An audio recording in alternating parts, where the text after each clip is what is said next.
ওপার বাংলার জনপ্রিয় নায়িকা শুভশ্রী গাঙ্গুলী আজ টলিউডের শীর্ষ তারকা। বড় পর্দা হোক বা ওটিটি, সব জায়গাতেই এখন তার রাজত্ব। কিন্তু এই অবস্থানে আসার গল্পটা ছিল লড়াই আর সাহসের। সম্প্রতি একটি সাক্ষাৎকারে শুভশ্রী জানান, ক্যারিয়ারের শুরুটার দিকে তিনি পরিচালক অনুরাগ বসুর হিন্দি সিরিয়ালে অভিনয়ের প্রস্তাব পান। কিন্তু তিনি সেই সুযোগ ফিরিয়ে দিয়ে স্পষ্ট বলেছিলেন, আমি তো সিরিয়ালে অভিনয় করতে আসিনি দাদা, ছবির কাজে সুযোগ থাকলে আমাকে ডেকো।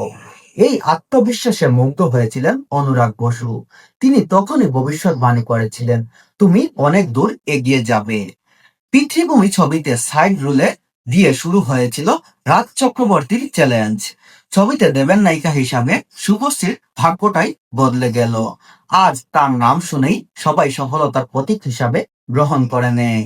দেবের নায়িকা হিসাবে অনেকটাই ভালো লেগেছিল শুভশ্রী গাঙ্গুলীকে।